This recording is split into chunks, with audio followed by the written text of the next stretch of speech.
الله ربنا هو الإله، له من الأسماء ما اصطفاه، الواحد الحي كذا المليك، والملك المالك لا شريك، الله ربنا هو الإله.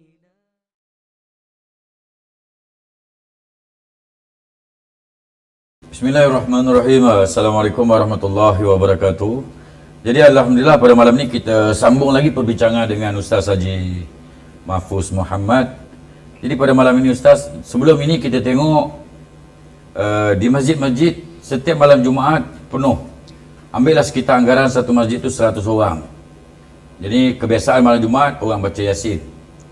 Jadi bila Wahabi ni membawa perkara baca Yasin tu bid'ah, daripada 100 orang datang baca Yasin malam Jumaat, tinggal 30 orang. Dan sekarang ni dibawa pula lepas semayang pula, tidak ada wirid. Dan kalau wirid yang kita lakukan lepas semayang itu dianggap bid'ah. Dan orang dah mula tidak berwirid lepas solat. Jadi mintalah Ustaz Haji Mahfuz untuk menerangkan kalau dia bukan bid'ah dan apa dalil yang kita nak datangkan bahawa benda itu diperbolehkan. Jadi minta Ustaz Mahfuz jelaskan. Assalamualaikum warahmatullahi wabarakatuh. Alhamdulillah rabbil alamin. Wassalatu wassalamu ala asyrafil anbiya'i wal mursalin wa ala alihi wa sahbihi ajma'in. Amma ba'd. Amalan berwirid ini merupakan amalan para ulama sejak dahulu, selepas daripada menunaikan sembahyang fardu. Namun bila fahaman kaum muda masuk ke tanah Melayu, mereka menganggap bahawasanya amalan berwirid selepas sembahyang ini sebagai satu amalan bid'ah yang tidak dilakukan oleh Nabi sallallahu alaihi wasallam. Jadi mereka mula mempengaruhi orang ramai sehingga semakin ramai orang bangun terus selepas daripada sembahyang fardu. Oleh kerana itu, Ahli Majlis Fatwa Negeri Perak yang pada ketika itu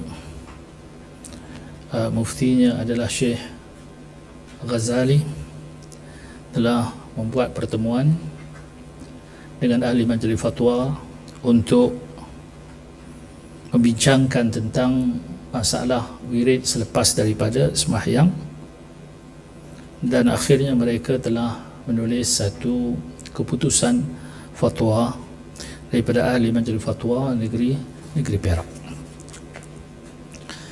Jadi disebutkan dalam fatwa negeri Perak ini, bermula zikir-zikir dan wirid-wirid dikerjakan beramai-ramai atau berseorangan sesudah selesai daripada mengerjakan sembahyang fardu adalah telah dilakukan di merata negeri Islam sudah lama, di Mekah, di Mesir, di India, di Pakistan, Fatani, Malaysia, Indonesia.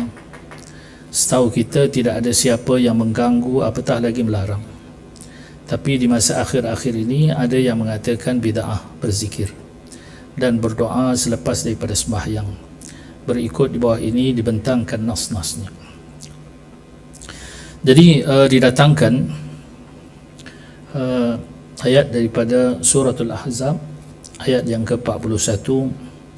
Ya ayyuhalladzina amanu dzkurullaha dzikran katsira wasabbahuhu bukratan wa asila. Wahai orang-orang yang beriman, sebutlah olehmu akan Allah sebanyak-banyaknya dan bertasbihlah kamu akan dia di waktu pagi dan petang.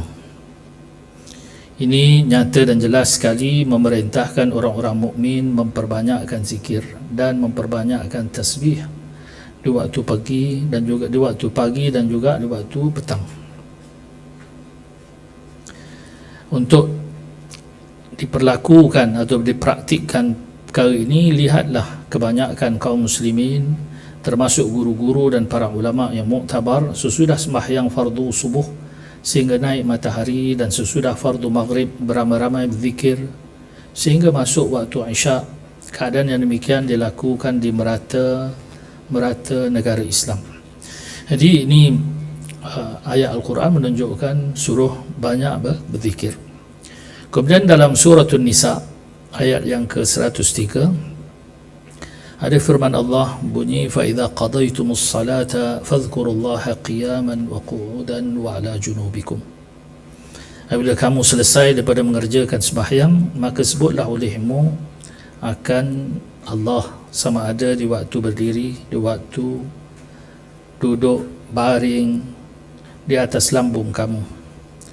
Jadi ayat ini jelas dan terang seperti di siang hari bahawa Allah menyuruh tiap-tiap mukmin supaya melakukan zikir dan tasbih sesudah selesai mengerjakan sembahyang. Kalau tidak sempat kerana banyak urusan yang mustahak, berzikir juga ketika berdiri untuk kepada satu-satu tujuan. Kalau ada kelapangan, eloklah dilakukan sambil duduk. Ini lebih sempurna kerana bertambah tetap dan khusyuk sekiranya mata mengantuk. Jadi ini ayat yang kedua menunjukkan bahawa zikir dilakukan apabila telah daripada melakukan sembahyang. Fa idza qudiyatus salah fadhkurullah. Apabila telah selesai dirikan sembahyang, zikir. Sebab itulah kita di Malaysia lepas daripada sembahyang berzikir. Jadi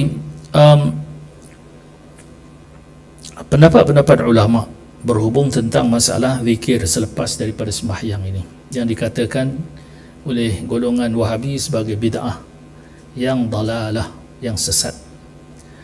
Berkata Al-Imam An-Nawawi Ad-Dimashqi Asy-Syafi'i dalam Al-Adhkar,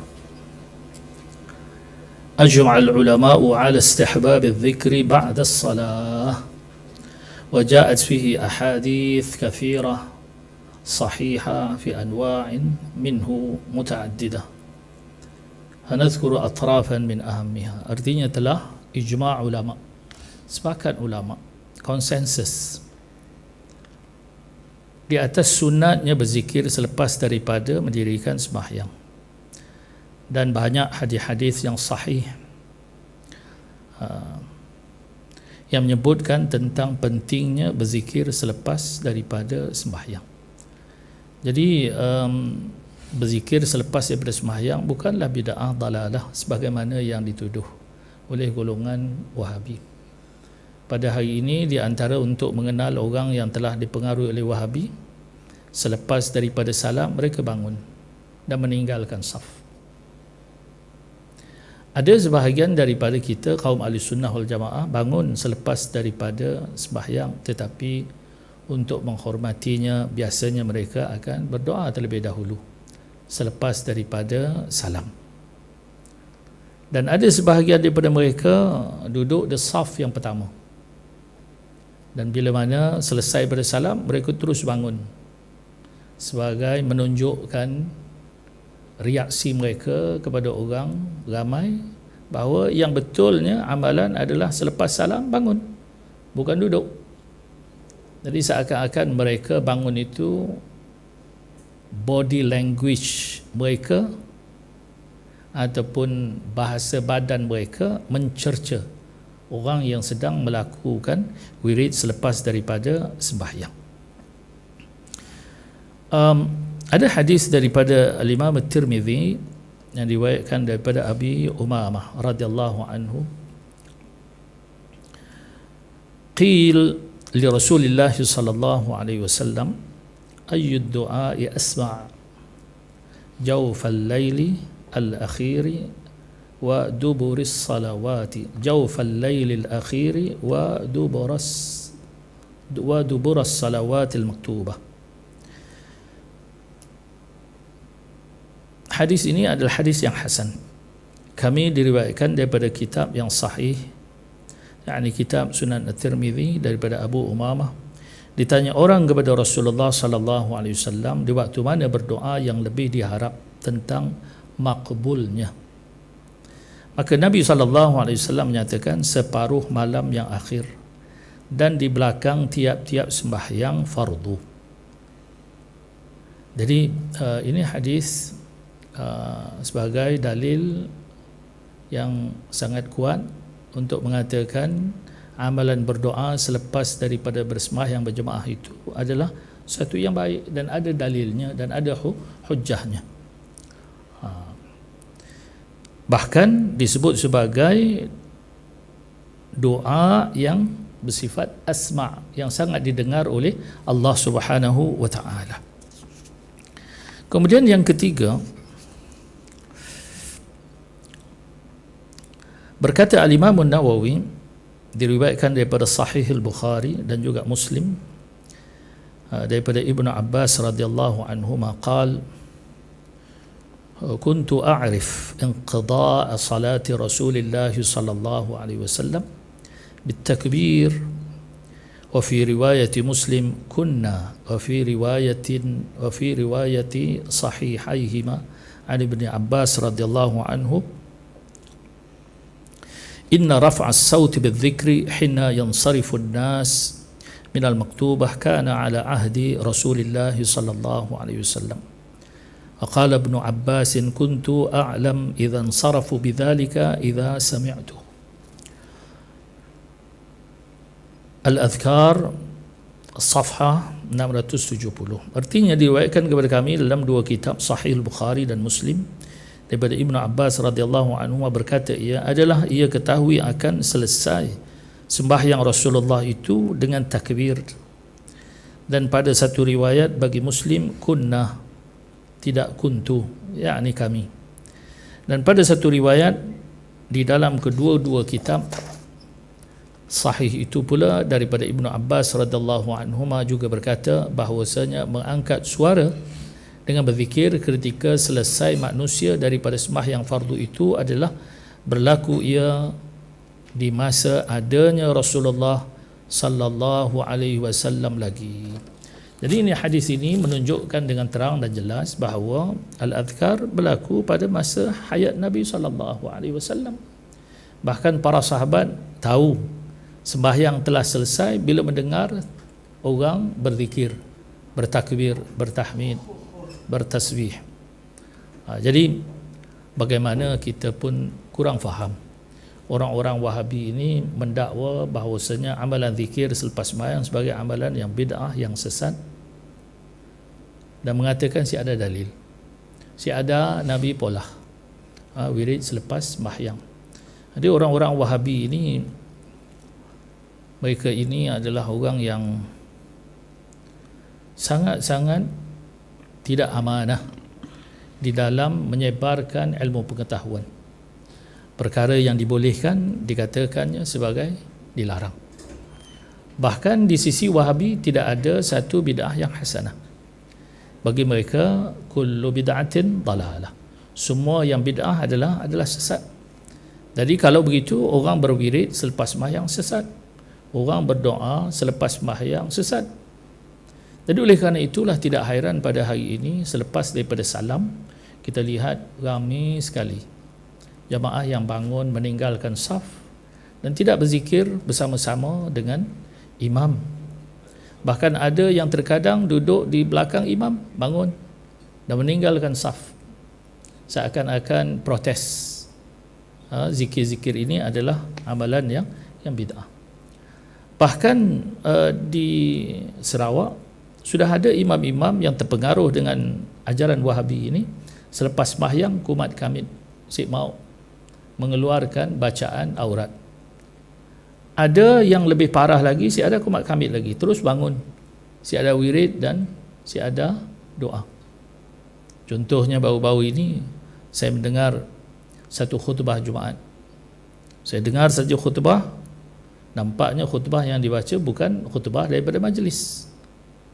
Saya pun hairan kenapa sih dia baca khutbah majlis.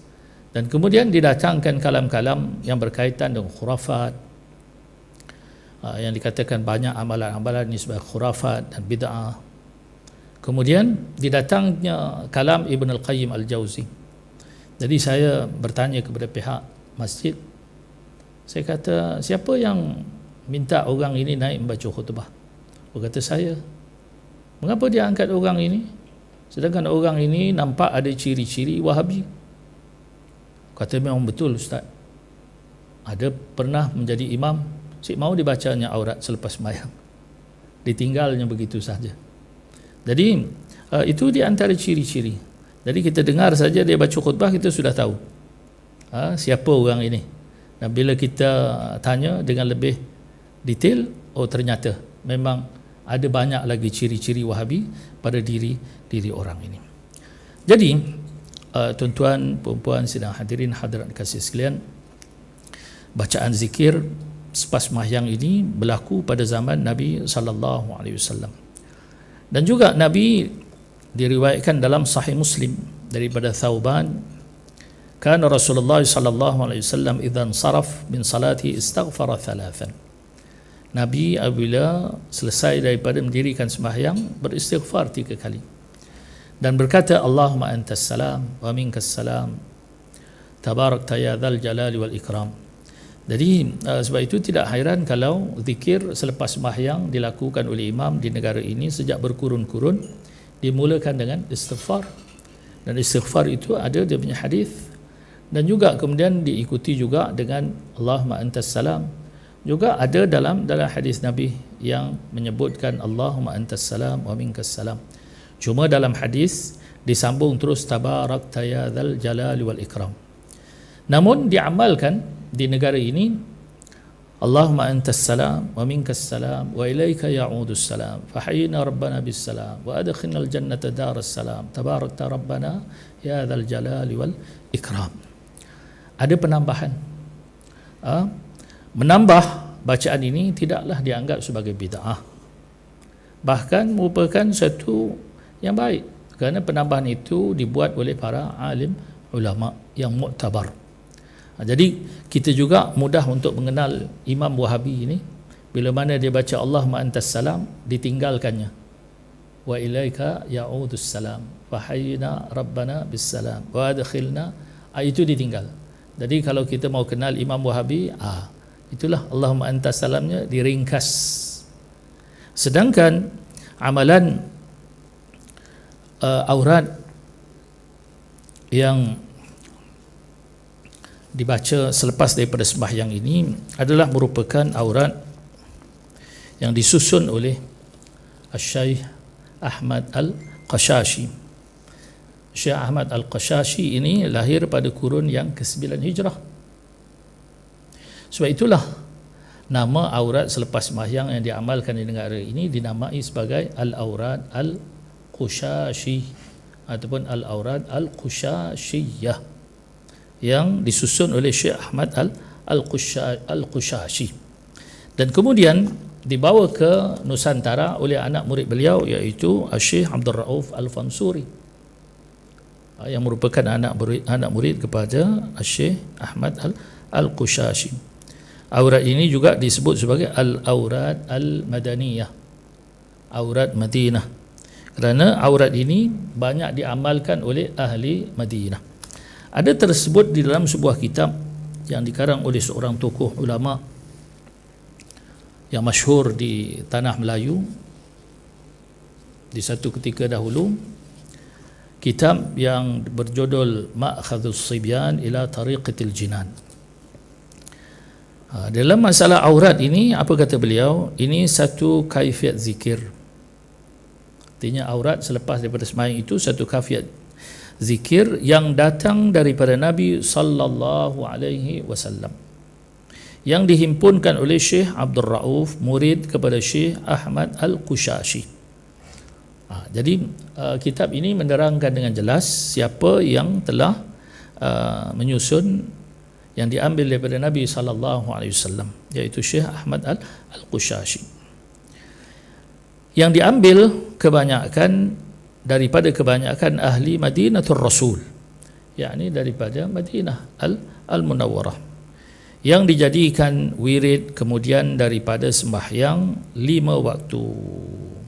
Disebutkan di sini, iaitu dibacakan istighfar Astaghfirullahal azim, la ilaha illa huwal hayyul qayyum wa atubu ilaih, 3 kali. Dan kemudian dibacakan la ilaha illallah wahdahu la syarikalah, lahul mulku wa lahul hamdu yuhyi wa yumit wa huwa ala kulli syai'in qadir, 10 kali. Dan kemudian dibacakan pula Allahumma antas salam wa minkas salam wa ilaika ya'udus salam fahayyina rabbana bis salam wa adkhilnal jannata daras salam tabarakta rabbana wa ta'alaita ya dzal jalali wal ikram. Jadi ini lengkap yang telah disusun oleh Syekh Ahmad Al-Qushashi. Bukan orang Melayu pandai-pandai menyusun tambahan pada Allahumma antas salam. Jadi kalau tuan-tuan mau kenal Imam Wahabi, kadang-kadang mereka bertaqiyah, berpura-pura berwirid selepas sembahyang, tetapi ditinggalnya sebahagian daripada bacaan Allahumma antas salam wa minkas salam. Jadi wirid yang diamalkan oleh umat Islam di negara ini bukanlah satu perkara yang bid'ah sebagaimana yang dituduh oleh orang-orang Wahabi. Bahkan ia adalah datang daripada Rasulullah sallallahu alaihi wasallam. Jadi ini di antara pendapat yang jelas daripada ulama yang besar, iaitu Al-Imam An-Nawawi di dalam Al-Adhkar. Dan insya-Allah kita sambung perbincangan ini pada siri yang kedua. Wallahu a'lamu bis-shawab.